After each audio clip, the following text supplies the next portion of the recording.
ще бъде последното за нашата финансова година, която приключва края на май, последното голямо технологично събитие. И се радвам, че все още има интерес към технологичните събития на Oracle. Аз съм Георги Хира и съвсем скоро се присъединих към екипа на Oracle България като търговски директор. С някои от вас се познавам, с други не. За тези, с които днес ми е първата среща, бих искал да кажа накратко, че имам опит в областта на IT сферата над 10 години, работейки в световни компании като Cisco Systems и Siemens, отговаряйки за корпоративните и ключовите клиенти.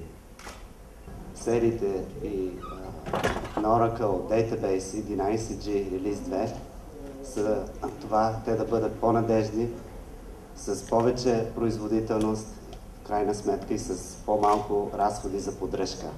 Господин Йохан Хендрикс, той е директор Core технологии, отговаря за Европа, Близки изток и Африка.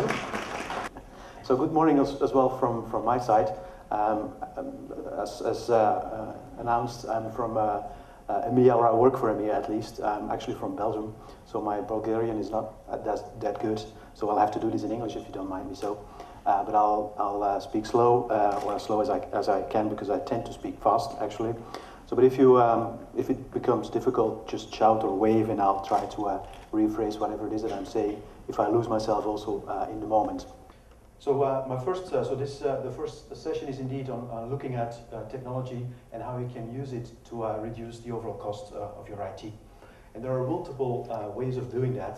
And the numbers that you see on the slides, don't take them as a hard figure. It's just we should say something, because we should a separate environment or a separate system that is being created, and in the end leads to a data center that is not necessarily as performant or as efficient as it might be. Because if you look at this, you'll see immediately that customer can be stored in your ERP system. Individual servers without actually having to take any sort of outage. With DataGuard, we can have the ultimate redundancy. This just to compare how Oracle is also evolving. The next thing is about real application testing, and I'm sure that you would agree with me. Основната цел на НЗОК е да осигурява и гарантира свободен и равнопоставен достъп на осигурените лица, здравно осигурените лица до медицинска помощ. Съответно тя е била рапортувана, или лекар е бил заплатен за тази дейност. И двете среди са актив, те се използват.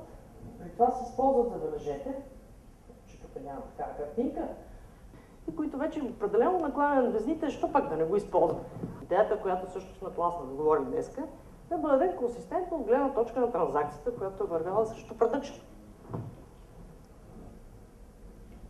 Възможността да подобрим услугата, т.е. в кратко време да реализирам това, което иска от мен бизнеса и клиента, да предоставя данните, те да са навременни, т.е. тайм, или пък да го приложа с една технология, с закупване на база, с малка функционалност, която може да се въпър.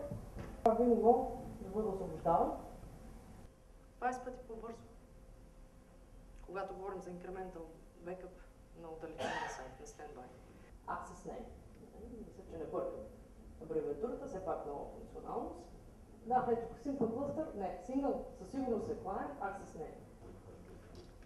Дългия име пореден макол, посветен на базата. Следствие на хакерска атака, голяма част от инфраструктурата е унищожена, данните за над близо 100 000 информацията е била загубена без возврат.